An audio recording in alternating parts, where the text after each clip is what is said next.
Good afternoon and welcome to the Senate Committee on Labor and Technology. Today is Friday, February 10th at 3:00 p.m. We are in conference room 224.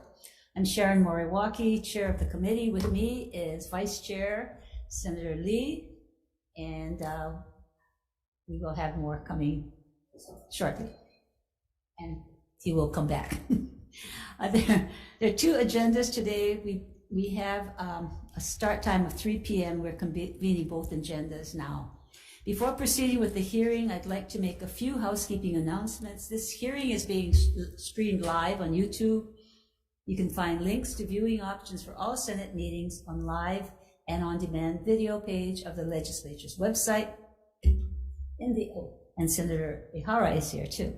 In the unlikely event that we encounter major technical difficulties during the hearing and must end it abruptly, the committee will reconvene on Wednesday, February 15th at 3:00 p.m. in this room, 224, and via video conference. If there are temporary technical glitches during your turn to testify on Zoom, we may move on, but know the committee has your written testimony. I'll be reading the list of testifiers who submitted written testimony for each measure. We apologize if the closed caption doesn't accurately transcribe the names, but all of this will be on the status page for the measure. The time slot for this hearing is 90 minutes, so if you can accommodate everybody, we will be limiting testimony to 2 minutes each, and testimonies will be posted on the legislature's website. So let's proceed. Senate Bill 722 relating to occupational safety and health establishes the Occupational Safety and Health Special Fund and directs certain fees to be deposited into the special fund. Director Jay Butai for the Department of Labor and Industrial Relations in support. Good afternoon.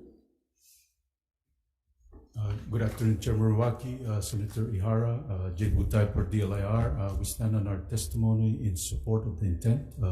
Thank you for the opportunity to testify, and thank you for the support and making sure that we have the resources that we need to make sure that we enforce workforce safety. Thank you. I'll get back to you on the amendments Thank after everyone has testified.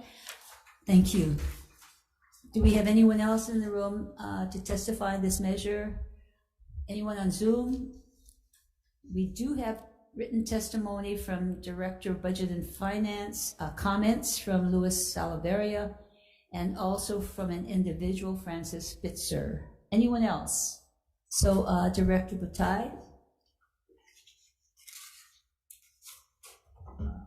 Your testimony says that you do have you collect at least an average of at least over $1 million a year from violations and penalties, and also $10,000 a year in fees. Is that correct? That's the pyrotechnics, the 10,000, but yeah, that's for the citation over $1 million.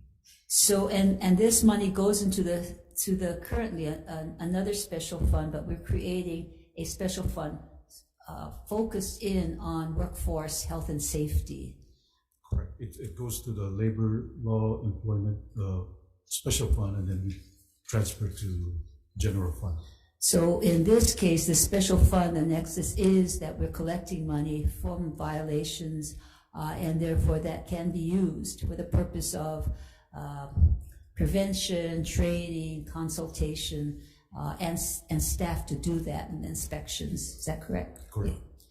And so if we call this a workforce health and safety special fund, that would be agreeable with you. Yeah, we would have no problem.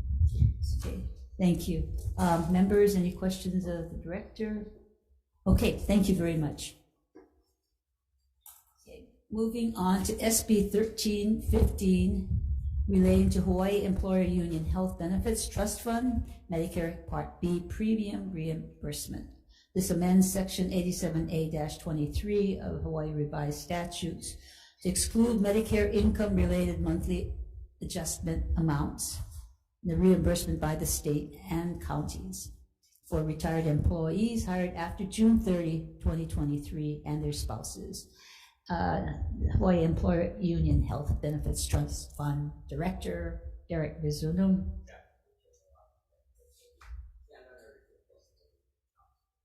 Thank you. In Zoom, or in the room, do we have anyone else? On Zoom, okay, we have written support from the Director of Budget and Finance, Salaveria. Anyone else wishing to testify? Thank you very much. Going on to SB 211, relating to the employees' retirement system. This clarifies that service and compensation awarded as part of an administrative arbitration or judicial proceeding are to be included in the calculation of retirement benefits and service time for employees in the ERS system. So first up is Thomas Williams, Director of ERS. Please come forward. Hello, Mr. Williams. Good afternoon. Good afternoon, Chair Moriwaki, Vice Chair Lee, members of the committee. I'm Tom Williams, Director of the ERS, and I appreciate the opportunity to testify at this moment in opposition to Senate Bill 211. We certainly do appreciate the intent of the sponsors of the bill in terms of making members who have been awarded particular judgments as a result of arbitration or other judicial proceedings. We support that, but we also are concerned about making sure the ERS is also kept whole. Our primary concern results from our tax qualification that imposes significant requirements on the ERS in order to maintain it. And as I already alluded, the avoidance of increases in our unfunded actuarial liability is the other primary objective. I apologize for the length of our testimony. It reflects the complexity of these issues as they relate to us, of about 8 pages of testimony and 4 pages of proposed amendments. To the extent the amendments are incorporated, we would be prepared to support the bill, but absent those, our board would require that we oppose. Thank you very much. We'll call you back. Florencio Baggio Jr. from the City and County of Honolulu Human Resources Department. Good afternoon. Good afternoon, Chair Moriwaki, Vice Chair Lee, and Senator Ihara. So Senate Bill 211 is actually part of our City and County package.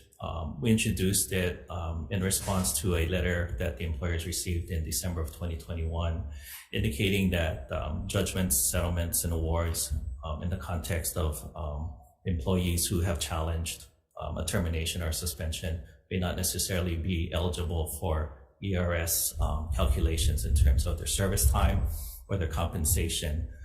We want to do right by these employees who are reinstated by the arbitrator or the court.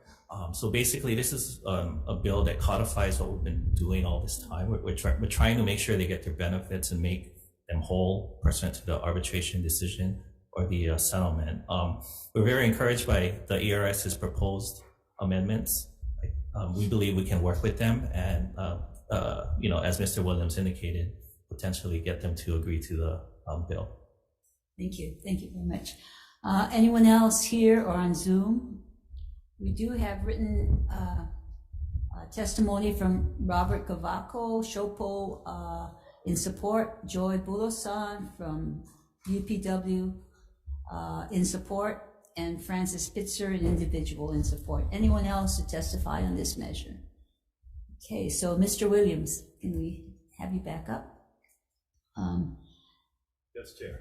Thank you so much for addressing the problems that the city has brought to our attention, and also for the extensive work you did on this very complex area, so that we don't lose our IRS status, nor do we not support our employees who have been wrongly abused and then reinstated. So I do see that you've got quite a specific amendments, and I'm going to just ask you basically that it's to address in terms of staying within the code, the IRS code, and so that we don't lose our status.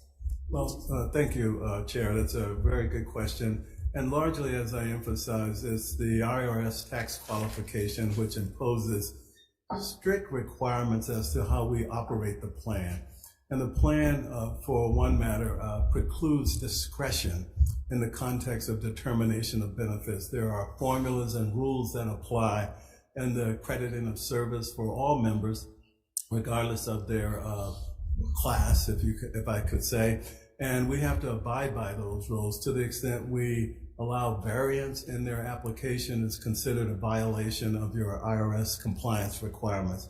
And the penalties that accrue from failure to comply are extraordinary, and they can be very, very harmful. It's loss of tax exemption, but it means the exposure to tax of the employer contributions on the year in which they're made, exposure to federal income taxes or federal taxes on the earnings of the system. There are non-discrimination requirements. There are just layer after layer of requirements that relate to the administration of the program. And so as to administer this plan in accordance with not only IRS requirements, but state requirements, because Chapter 88 specifies to us how service is earned. This would require a statutory amendment as is being proposed, but it also specifies specific types of monies that are included and excluded for different tiers of employees. And the amendments that we have proposed are intended to reflect those specifications, those distinctions, because if we administer it outside of that, then we're not only violating IRS requirements, we're violating state requirements. Thank you. Questions, members?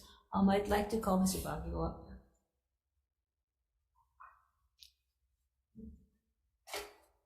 So you've had a chance to see some of the amendments, or the amended language that's to keep it definitely determinable. I just learned that new term. So have you looked at this, and this provides you guidance enough so that when awards are made and they say make the employee whole, that this is something that you can follow, and it's so Senator, we received an advance copy from the ERS. They graciously sent us the testimony late yesterday. We're still taking a look at it. As Mr. Williams said, it's very long and complicated. We do have a common interest. We don't want to endanger the tax status at all of the ERS.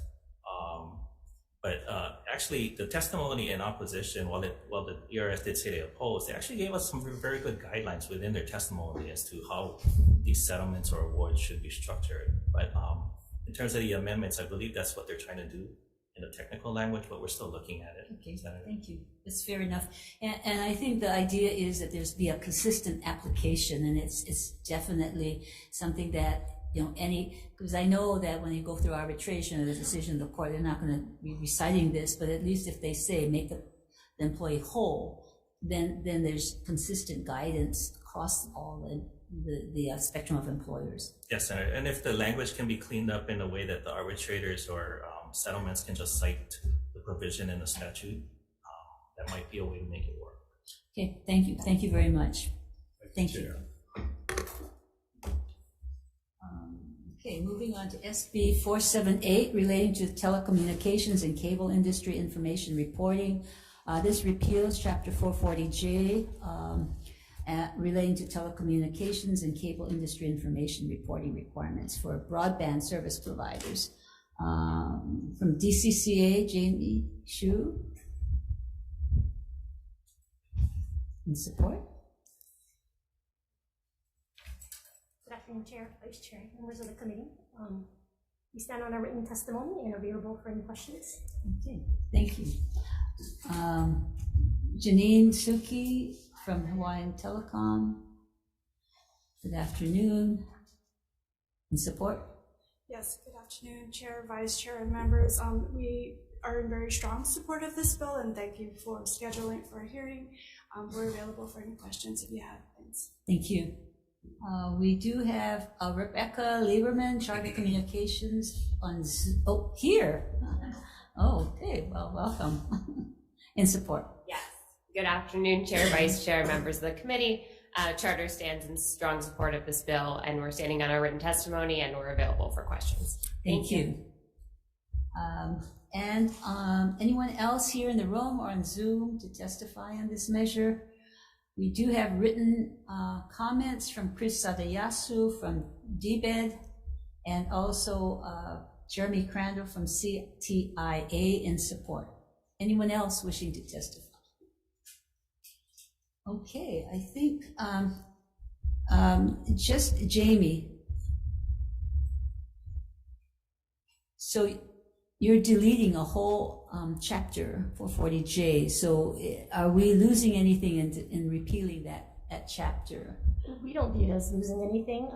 As we submitted in our testimony, the FCC map now provides actually even more data than what 440J even required for the providers to file with us. So the definitions are the same that was in 440J, other than, doing the census tract versus, Right, so we have the census tract on 440J, but on the FCC side, it's actually location by location, so it's even more granular than what they had to file. So this is like an upgrade. I mean, is, yeah.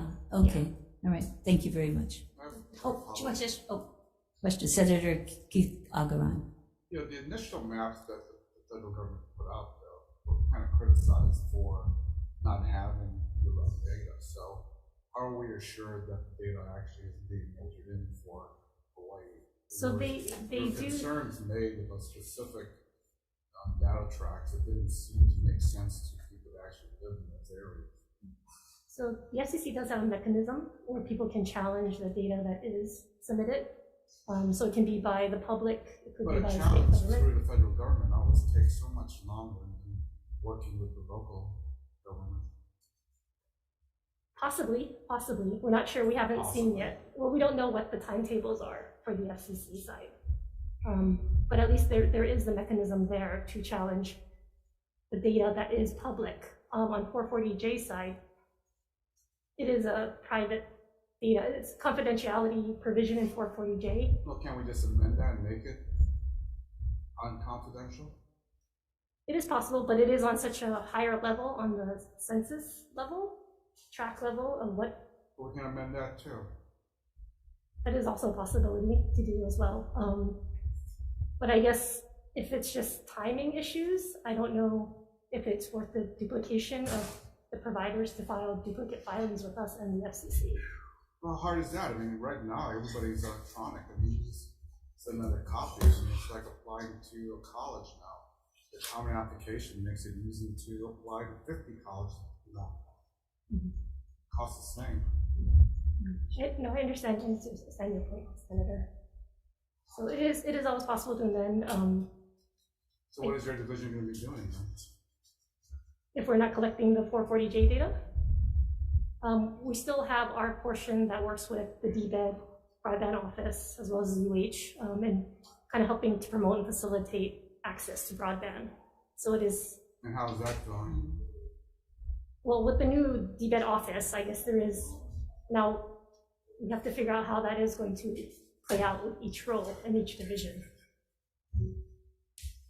All right. So just building on the reporting part of it. So if in fact 440J is repealed, the current data I know are being collected by a census tract, but if in fact we don't have any reporting mechanism to the state, what happens? I mean, where are data collected about on these maps On in these the maps, interim before. It's the- already being recorded on the FCC side. So you do have reports coming in Already, your yes. office. So our office, yes, we are already getting 440J data. We have been. And what happens when this is repealed is the question.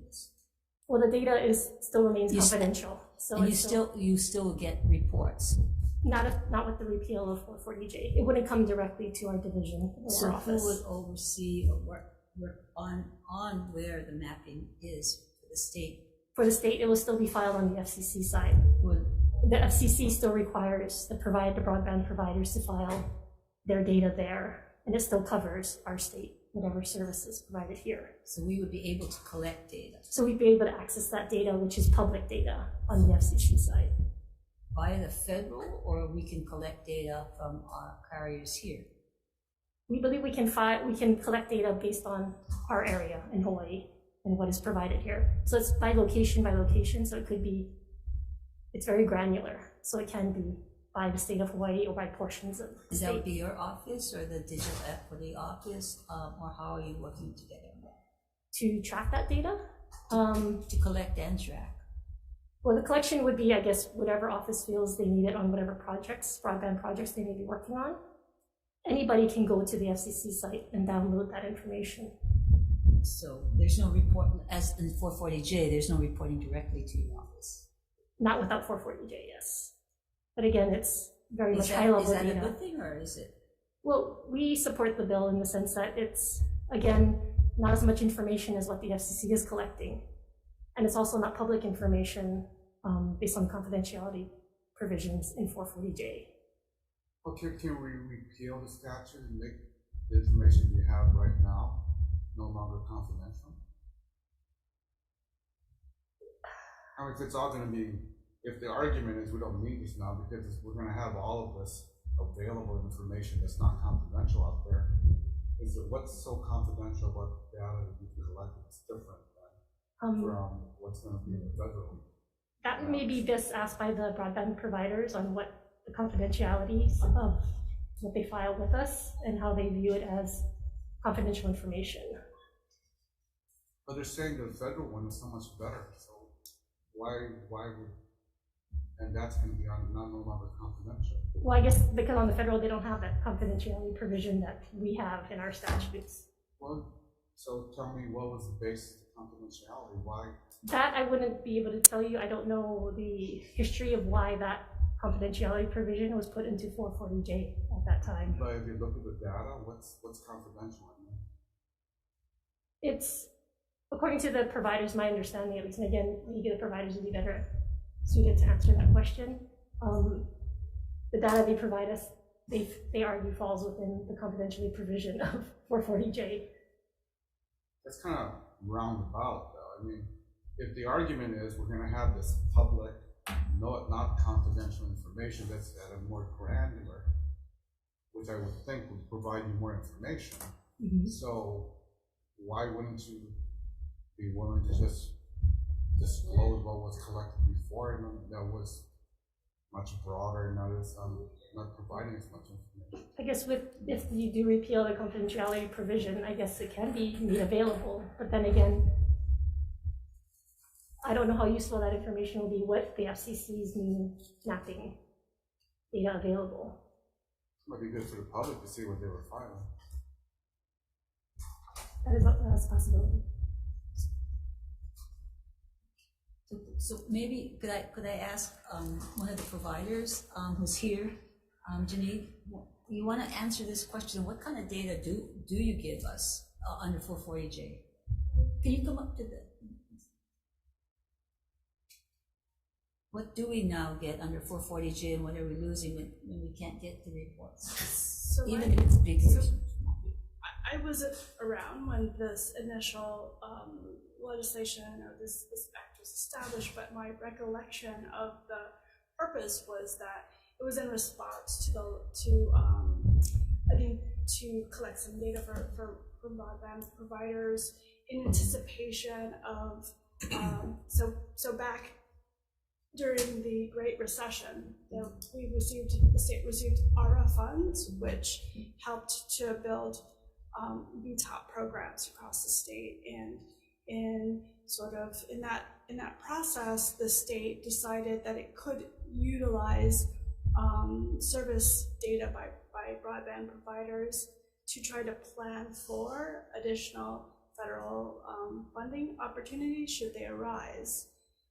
More than 10 years has passed, and the data set is no longer, it's an obsolete data set now that the Federal Communications Commission is requiring data be reported by location. And what it is there's a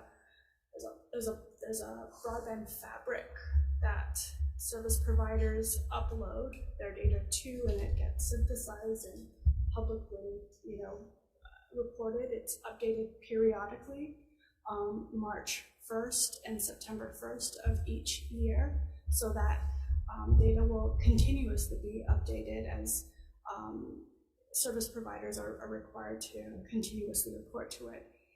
it's not an easily translatable set of data that we could probably upload to the state. And part of that, part of the reason why, just to answer Senator Keita Agron's question about why was it proprietary, is because back then we have build plans, and we don't necessarily want our competitors to know exactly where we would go, and neither would they.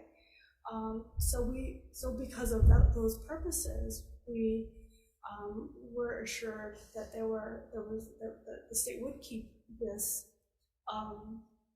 data proprietary and not make it public. And so for those reasons, what kind of data were actually provided under 440J? Under 440J? Yeah, under so 440J, so reporting from providers. The requirement was to report within a census block if there was. But what kinds of data? So not the broadband, like the availability of broadband service within a census block.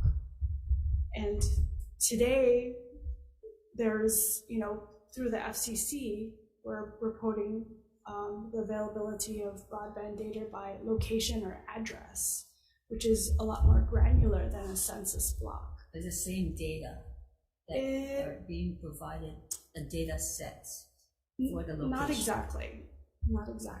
It's data by location versus data by census block. So for example, in a census block could have one location serviceable, and that whole census block would be considered a served area. But the past data is not that important anymore. I'm going to come up then just.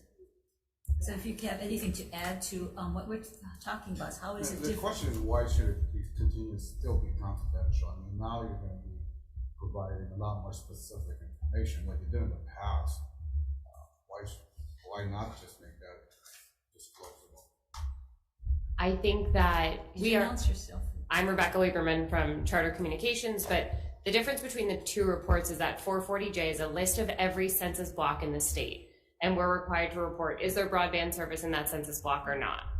The new report that we are already submitting to the FCC, which is already publicly available, is by detailed address. So is there broadband in this specific address, yes or no? So it's much, much more detailed. The previous report was confidential because I think at that time, the location of broadband infrastructure was confidential because of competitive reasons.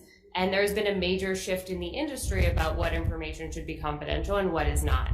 And as Janine said, that regulation was passed over 10 years ago, and there has been a major shift in the industry about how we feel about confidential information and proprietary information, and especially because we're determined to work with the state and with the federal government on deploying broadband. Many providers have said, okay, this information is no longer confidential, and we're going to work with the FCC to share that very, very detailed information, which we are already doing. And those maps, there are issues, but the maps get updated at least twice a year. We've submitted updated data to the FCC maps, and they've already been updated. So I can tell you the map has been refreshed at least twice since it was published at the end of December. So I think it's a living, breathing map now. It's a website that anyone can access, anyone can download information and can see it. And I can tell you that, providers are required to submit this information annually, if not twice annually. And, the maps are constantly being updated. So this is a public facing document versus 440J, which was only within DCCA. Right, so what's the problem with disclosing what was collected in the time that 440J was in existence? If this is no longer that important to remain proprietary or confidential? I think that, we might be interested in or willing to disclose that information, but I don't think that's what the bill is asking. So that's not what we didn't respond to that in our testimony. No, that's not, it doesn't matter what the bill is asking for. I mean, yeah. The bill is asking to repeal, but I'm saying, I think if we repeal and make the information that's been collected disclosable, so somebody can use that information. Otherwise, this can stay in some file or computer file over DCCA. I'd be happy to take that back to my team and ask them, but I'm willing to believe that because more detailed information is public right now, we'd be willing to make, previous submissions confidential. But I'd have to get back to you on that. So you can come back to us with that information, that we will move along with the bill. Thank you. Thank you. Okay, I think we have. We have also written from Chris Sadayasu, DBED, with comments, and Jeremy Crandall, CTIA, in support, and anyone else wishing to testify. Members, I'm going to take a recess.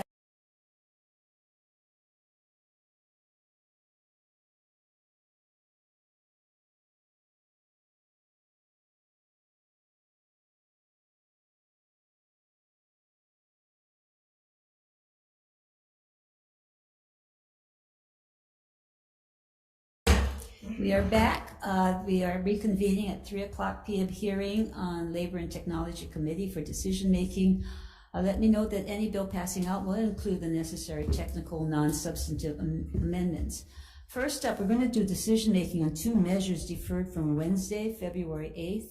It's SB 1085 relating to biometric information privacy to establish standards for collection, storage, retention, and destruction of biometric identifiers and biometric information by private entities. The chair's recommendation is to defer this measure. While we agree that data privacy and information should be regulated and enforced, this was an extensive bill, and we would like to see more studies. So we will try to, in the interim, have a working group or study on how we can develop a framework for enforcement and for regulation. So we're going to defer this measure.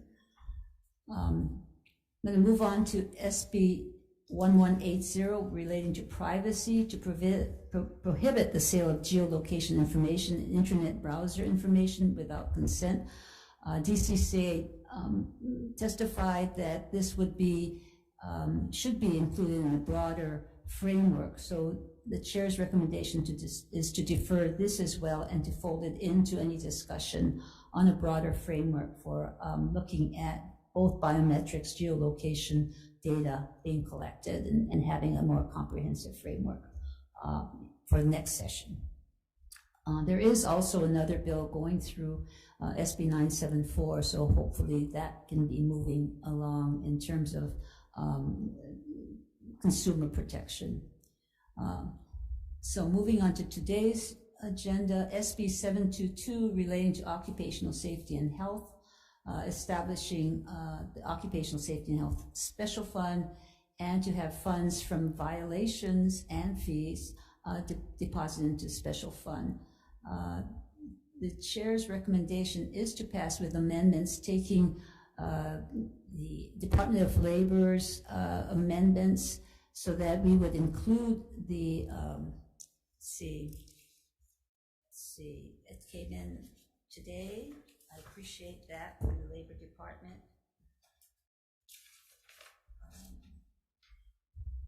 Oh, thank you. So it would be adding in collections from penalties for safety and health violations pursuant to Section 396-10, currently deposited into the Law Enforcement Special Fund, 371-12.5, and from 371-12.5, so that it collects about between 1.4 and $2.5 million a year, so that the department can use these funds for workforce safety and health, which would include training of their employees, adding employees if they need, for inspections, training, consultations to prevent injuries and death in our workforce and work sites. So with that, also add a effective date. And with that, chair votes aye. Vice Chair Lee. Voting on Senate Bill 722, recommendation is to pass with amendments, noting all members present. Are there any reservations or any noes? If not, Chair, your recommendation is adopted. Thank you. SB 1315 relating to the Hawaii Employer Union Health Benefits Trust Fund, Medicare Part B premium reimbursement to amend Section 87A-23 HRS to exclude Medicare income-related monthly adjustment amounts after June 30, 2023. Also includes their spouses. The chair's recommendation is to pass with EUTF's amendments and effect the effective date. Chair votes aye. Vice Chair Lee. Voting on Senate Bill 1315, recommendation is to pass with amendments noting all members present. Are there any reservations or noes? If not, no vote for Senator Favela. Thank you. Senate Chair, Bill. recommendation is adopted. Sorry. Thank you.